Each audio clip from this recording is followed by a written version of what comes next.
देखिए, एक ज़बरदस्त सिलसिला आज से हम शुरू कर रहे हैं। 17 साल यूपीएससी के बच्चों को बहुत गहरा पढ़ाने के बाद वर्ल्ड हिस्ट्री की डेप्थ और फिलॉसफी की सबसे ऊंची किताब, उन पर भी अल्लाह ने नज़र रखने का मौका दिया।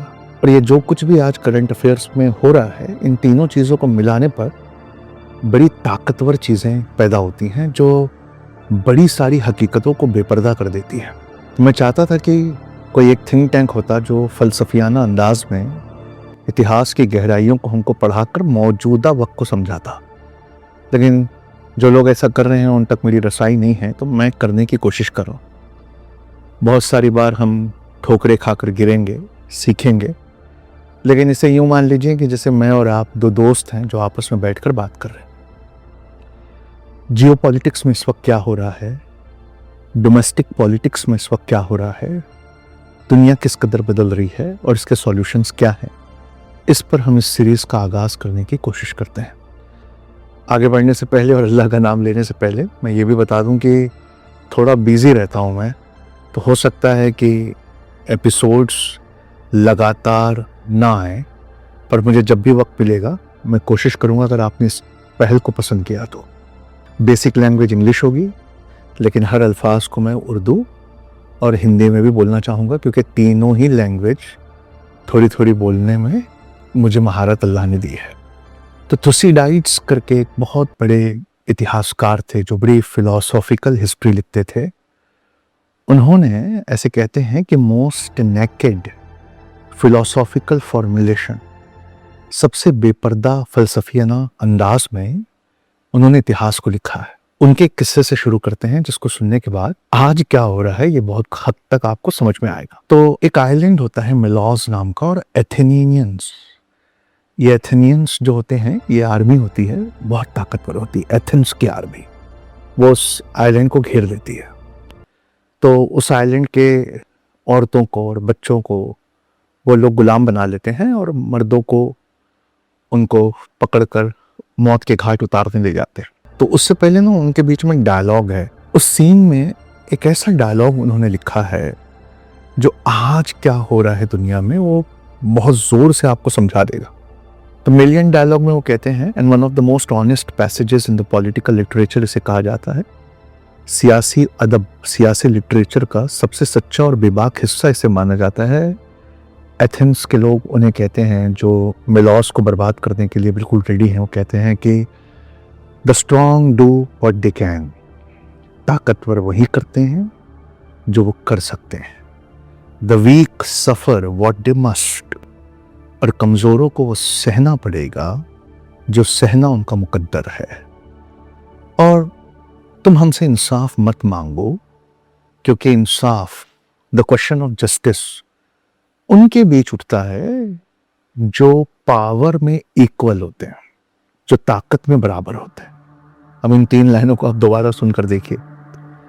The strong must do what they can, कोई रोक टोक ही नहीं है ऐसा। जो ताकतवर है वो जो चाहे वो कर सकता है। Weak must suffer what they must, कमजोर को वो सहना पड़ेगा जो उन्हें सहना चाहिए। और इंसाफ का सवाल वहां उठता है जहां ताकत बराबर हो। तो तुम हमसे इंसाफ मत मांगो। ये जो तर्ज सत्ता है, स्ट्रक्चर ऑफ पावर है, यहां मेलॉस आइलैंड की जगह आज मुझे ईरान खड़ा हुआ दिखता है। आपको पता नहीं होगा कि ईरान ने 2015 में एक एग्रीमेंट साइन किया था जिसमें उन्होंने अमेरिका की सारी शर्तें मान ली थी। उसके बाद जो उनके सुप्रीम लीडर, जिनको शहीद कर दिया गया, उनका एक फतवा है कि इस्लाम में परमाणु बम, न्यूक्लियर वेपन नाजायज है, हराम है, इसलिए ईरान कभी नहीं बना सकता। उन्होंने हर नेगोशिएशन में अपने आप को अमेरिका की शर्तों पर हामी भरी। लेकिन ये फतवा, ये मुआहदे, ये कोशिशें, इस पैराग्राफ की रोशनी में फिर से देखिए। कानून की बात और इंसाफ की बात वहां होगी जहां ताकत बराबर है। तुम ताकत में हमारे बराबर नहीं हो, तो तुमसे कैसे किया जा सकता है इन मुआहदों की खड़ी बात। ऐसे कैसे 513 BCE का ये वाकया है, ईसा अलैहिस्सलाम के आने से 513 साल पहले। ऐसा लगता है कि बिल्कुल आज के बराबर है। और रियासत क्या करती है, एग्रीमेंट्स को तोड़ देती है, जिन लीडर्स के साथ दोबारा एग्रीमेंट साइन किए जा सकते हैं, जिन लीडर्स का ये फतवा है कि साहब इस्लाम में जायज़ नहीं है परमाणु बम, पहले दिन उनको मार सकती है। और इन सब को वो कह सकती है कि भाई ये सब तो हमने डिफेंसिव तौर से किया है। पैलेस्टीनियंस के जो निगोशिएटर्स थे उनको बुलाकर मार दिया। मतलब 300 मूवी में एक सीन है, आपने देखा होगा, कि वो कहता है कि साहब कोई भी मैसेंजर को नहीं मारता, इन्होंने पैलेस्टीनियंस के निगोशिएटर्स को मार दिया क्योंकि वो मुआहिदा चाहती नहीं। इन्होंने पहले दिन सुप्रीम लीडर खमैनी साहब को शहीद कर दिया क्योंकि वो मुआहिदा चाहते नहीं। इनका ये मानना है, जो थुसीडाइट्स ने अपनी किताब में लिखा है, कि अहद यानी एग्रीमेंट उनके बीच होता है जो ताकत में बराबर होते हैं। दरअसल हम तुमसे कोई मुआहिदा नहीं चाहते। एथेंस के लोग मिलॉस से कहते हैं, हम तुम पे गलबा और डोमिनेशन कायम करना चाहते हैं। बस इस लाइन को बोलते ही जिस कदर भी न्यूज़ आप इस वक्त सुन रहे हैं पूरी दुनिया से, वो आपको समझ में आ गई। हम तुमसे कोई मुआहिदा नहीं चाहते, ये डोमिनेशन की लड़ाई। हाँ, लैंग्वेज ऑफ लॉ हम यूज़ करेंगे, पर वो औजार है।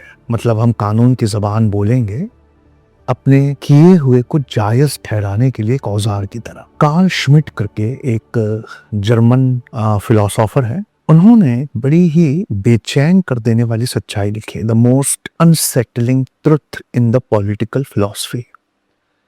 वो कहते हैं कि आप हाकिम किसे मानते हैं, सोवरेन किसे मानते हैं? कहा सोवरेन वो है जो कानून बनाता है। कार्ल श्मिट कहते हैं कि सोवरेन वो नहीं है जो सिर्फ कानून बनाता हो, बल्कि वो है जो ये भी डिसाइड करता हो कि ये कानून कहाँ लगेंगे, कहाँ नहीं लगेंगे। ये डिसाइड करने वाले का नाम हाकिम हो।